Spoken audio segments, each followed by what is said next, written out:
Valentine edition of the Best of American Motorcycle Racing. Tonight, the subject is outdoor motocross, more specifically, the 125cc National Championship. The 125cc class is one of the most unforgiving in motocross.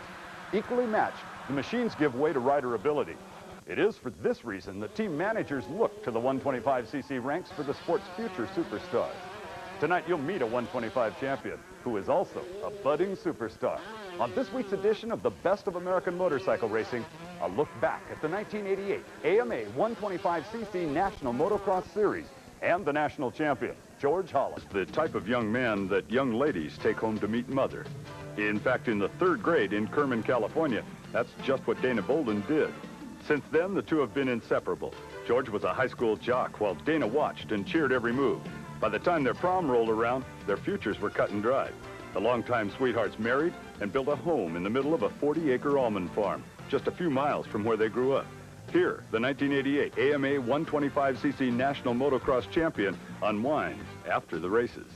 Well, I like to go home and just kind of relax a little bit, work in the yard, and if I have a bad race, I just like to get home, get where it's kind of nice and quiet, and I kind of make a new plan for the next weekend, and it seems like when I come back to the next race, I'm ready to go. George Holland's racing career parallels his life. He started racing at an early age, liked it, and stuck with it. I was about, I think, 7 years old. Well, actually, my dad worked at a shop when I was like 5 years old, and I got a bike when I was 5 years old and started riding, and then I started racing when I was 7. That's when he bought his dealership. And I just rode every day from when I was 5 years old till when I was 7, and I went out and watched one race, and ever since then I've been racing. Even as an amateur, hole shots and checkered flags were second nature to Holland. He won several national championships and at an early age decided on a professional career. In 1982, Holland signed a professional contract with Suzuki and earned 125cc Rookie of the Year honors. But over the next few years, he was only moderately successful. I think my problem when I started out, I was pretty confident that I was going to win races pretty early, but I had a lot of injuries at the time, and I think when you're younger, the injuries really hurt you, so if I could have stayed injury-free, I think I could have won a lot of races early in my career. At the beginning of the 1988 motocross season, George Holland inked a contract to race the 125 class for Team Honda. The signing raised eyebrows throughout the motorcycle racing fraternity. Honda's style is one of aggression. Holland's style, and in fact his life, is more reserved and laid back. The critics wondered if the two styles would mesh.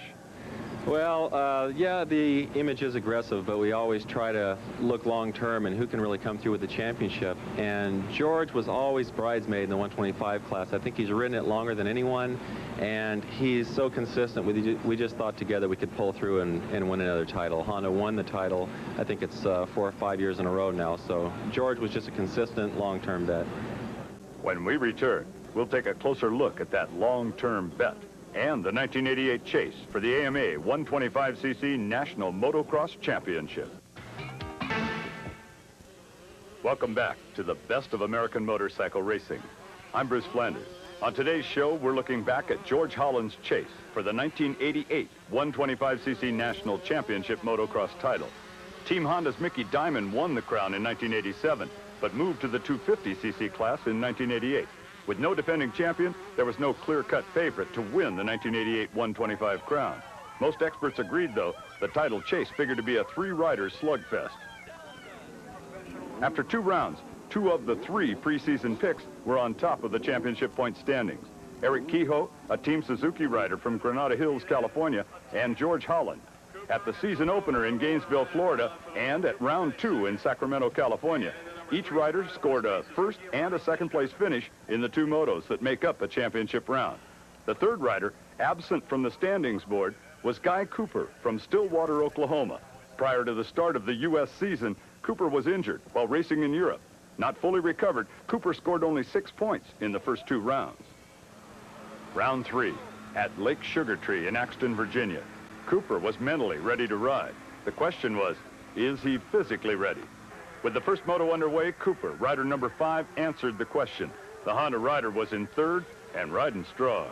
The early leader was George Holland, with Suzuki rider Donnie Schmidt from Bloomington, Minnesota right behind. From one end of the track to the other, the trio of riders forced each other to faster and faster speeds. Schmidt committed the first mistake.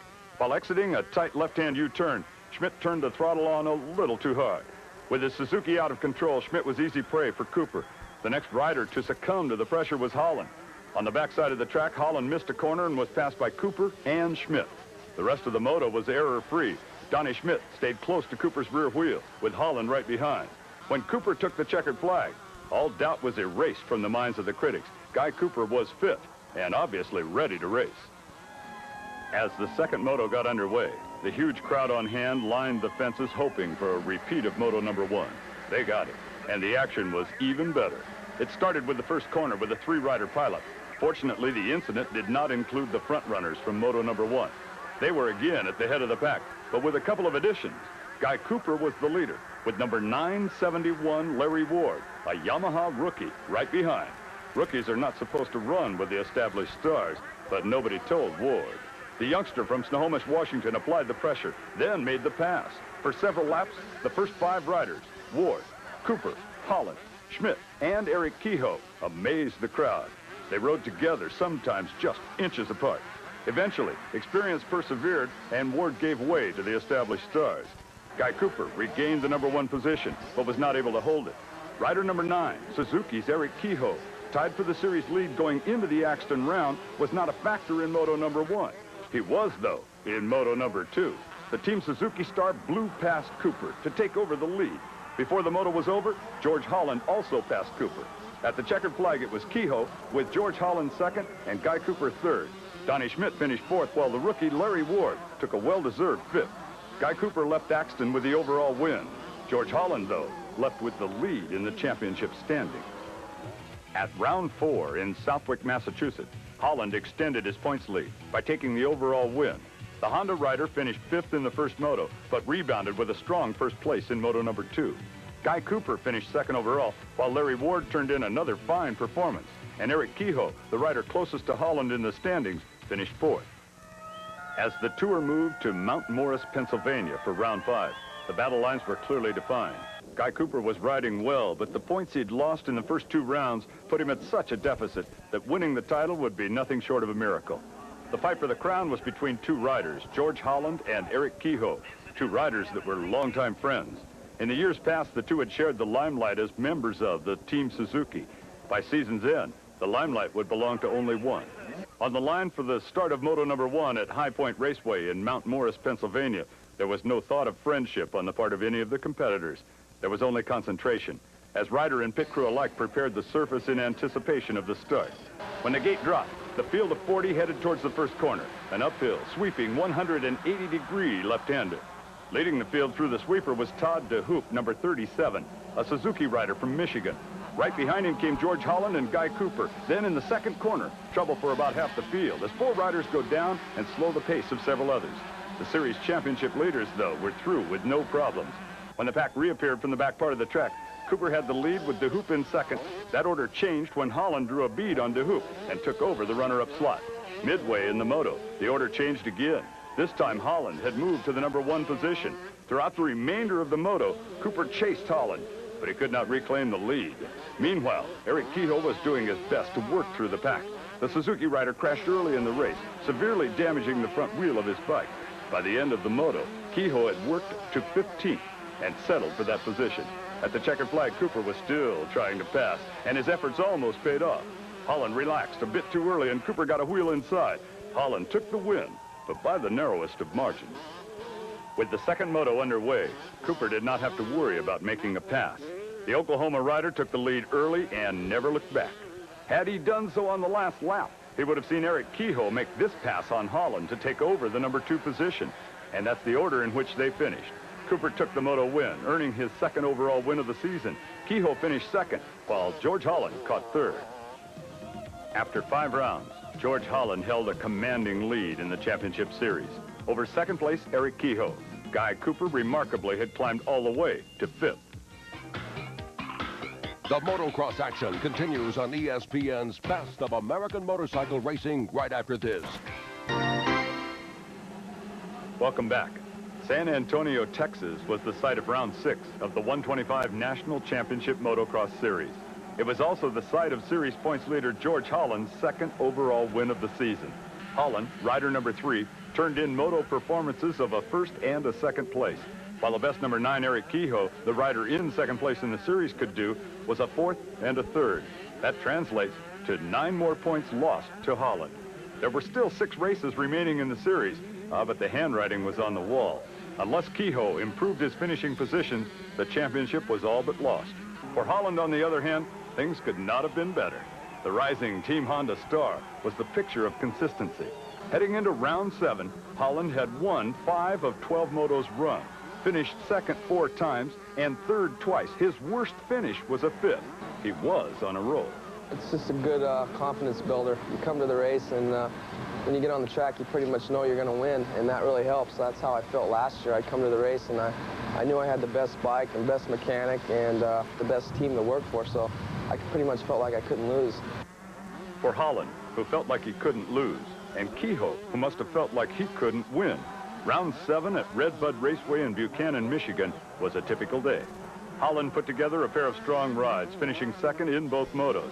Kehoe, rider number 9, crashed in the first corner of moto number 1, worked all the way back up to 5th place, then broke the hub in his rear wheel. The hub was replaced, and Kehoe finished a dismal 23rd. In the second moto, Kehoe came from off the pace to pass Guy Cooper for the lead. The Suzuki rider won the moto, but for the day, lost 19 more points to Holland. The overall win at Red Bud went to Guy Cooper with moto finishes of 1st and 3rd. In the second moto, Cooper appeared to have second place wrapped up, but on the backside of the track, a fired-up George Holland bumped Cooper back to 3rd. Later, on the victory rostrum, PA announcer Larry Myers asked Holland and Cooper about the incident. George, did you think it was for the overall?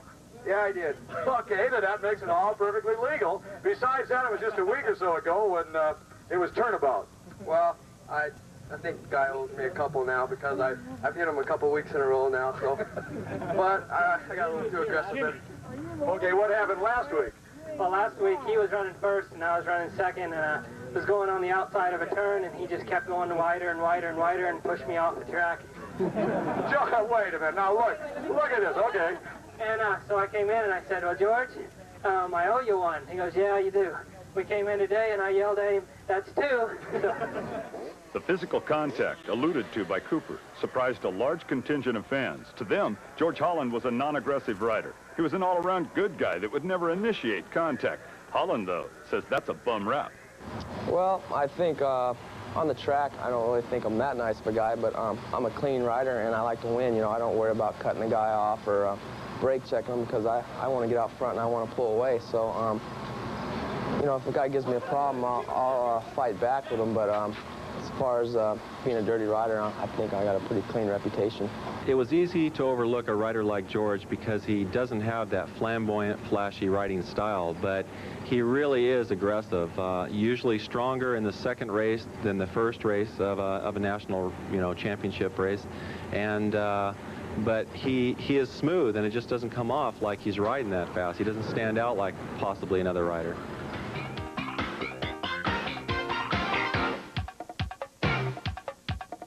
Each race of the 1988 125cc Motocross Championship Series, George Holland's dream of a national title drew closer to reality.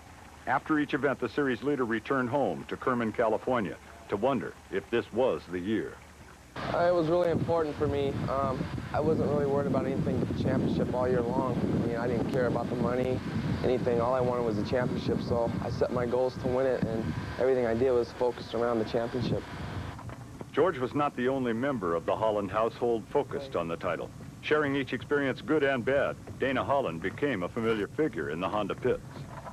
I think I'd rather be there. At least I know what's going on. I've stayed home before, and it's kind of hard because you're wondering what's going on and worrying. So I like it better there. There, for round 9, was the Steel City track in Delmont, Pennsylvania. For Eric Kehoe, who was second in the standings, 37 points behind Holland, time was running out. Still, the Suzuki star had not given up. The last 2 races, I've had some bad luck. I had a flat tire the first moto while I was leading at Binghamton last week.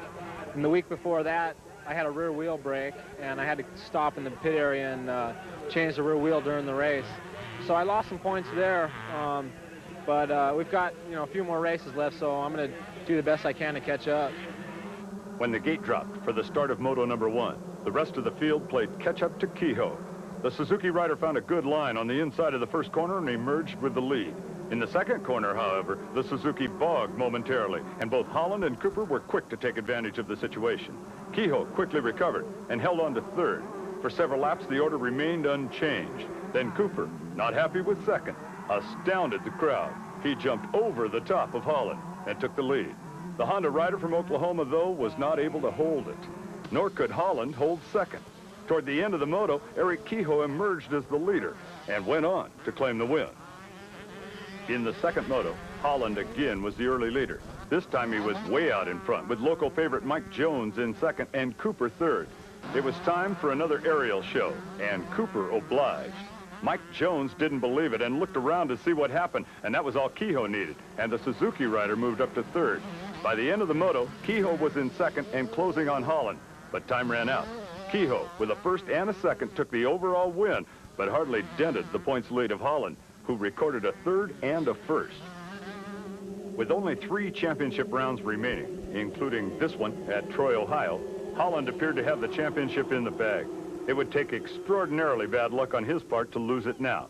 With the first moto underway, Holland's luck was all good. He got the whole shot, missing this monumental traffic jam.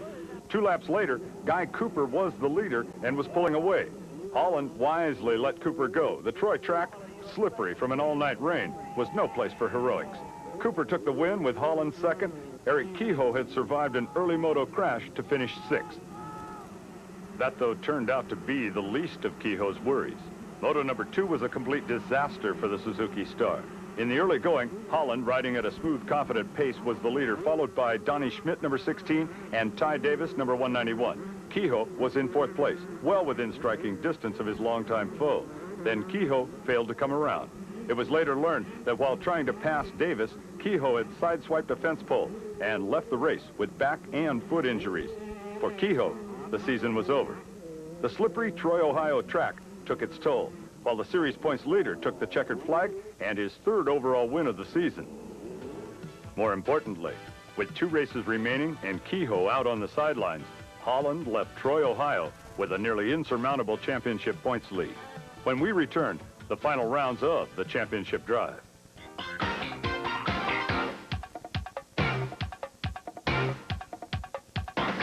I'm Bruce Flanders, and you're watching the best of American motorcycle racing. With 2 rounds remaining, the 1988 AMA 125cc National Championship Motocross Series was all but wrapped up. At Millville, Minnesota, series leader George Holland needed only 20 points to ensure the title. A 3rd place finish in moto number 1 would do the trick. I'm just going to try to go out there and do what I've been doing all year. If I start thinking about the points lead and think about riding a little bit slower and being cautious, I think I might make mistakes. So I'm just going to try to go out there and kind of play it by ear. And if I get out in the lead, I'm going to try to win. Behind Holland, the standings were in a turmoil. 2nd place, Eric Kehoe, was out with injuries, and Guy Cooper in 3rd needed only 14 points to move up. Just 5 points behind Cooper was heavy crowd favorite Donnie Schmidt from nearby Bloomington, Minnesota. With the first moto underway, George Holland was in 3rd, the position he needed to wrap up the crowd. The crowd, though, paid the Honda rider scant attention. Their eyes were directed to Donnie Schmidt in 1st and Guy Cooper in 2nd. For 30 minutes, the trio of riders pounded the rough Minnesota track with no change in position. When the checkered flag came out, Cooper had moved to 2nd in the championship standings, and Schmidt, the local, was only 3 points behind in 3rd. Lost in the turmoil was George Holland's 3rd place finish that wrapped up the 1988 crown. It's a lot of hard work. I've put in a lot of years trying to win this, and finally won it. I think I've been racing 16 years, and it's kind of been a goal, and I finally won it, so I'm pretty relieved. For Holland, the 2nd moto was run on pure adrenaline.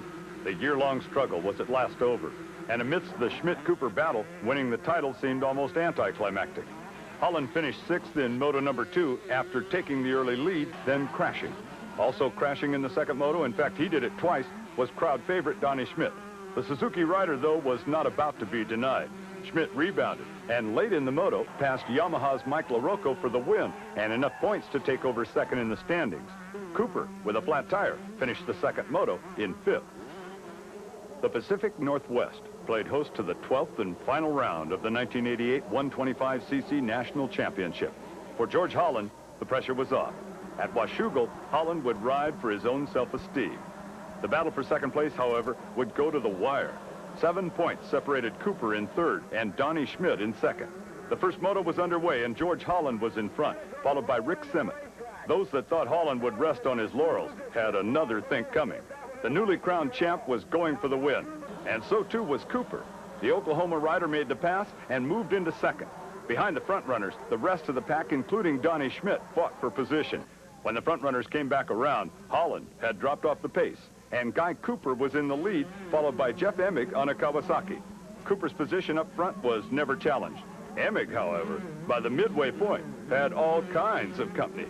It was the first ever pro race for Emig, and the pace was too much for too long. By the end of the moto, Holland had moved into the second position, Mike LaRocca was third, and Donnie Schmidt survived a crash and finished fourth. After a full season of racing, Cooper and Schmidt were tied in points with a single moto remaining. The gate dropped, and the final race of the year was underway. As he'd done so many times during the long season, George Holland jumped into the lead, followed by Todd DeHoop, Donnie Schmidt, Mike LaRocca, and Guy Cooper. Behind them, a pileup in the first corner, but no harm done. Up front, when the pack came back around, Cooper and LaRocca were missing. It was later learned LaRocca went down and Cooper plowed into him. By the time he recovered and resumed racing, the season was as good as over. Cooper finished third in the moto, but Schmidt finished second. Good enough to give the Team Suzuki rider second overall for the season. The moto win and the day's overall crown went to George Holland. It was his fourth overall win of the year. For George Holland and the rest of the competitors in the 125cc National Championship class, the long season was finally over. For some like Eric Kehoe, who suffered flats, broken wheels, and continual bad luck, it was a season of heartbreak and disappointment. For others, like Guy Cooper, who finished third, despite missing the first 2 rounds due to injury, it was a season of what if. For George Holland, though, it was a season of hard work, dedication, sacrifice, and putting it all together. That's what championships are all about. For the best of American motorcycle racing, I'm Bruce Flanders.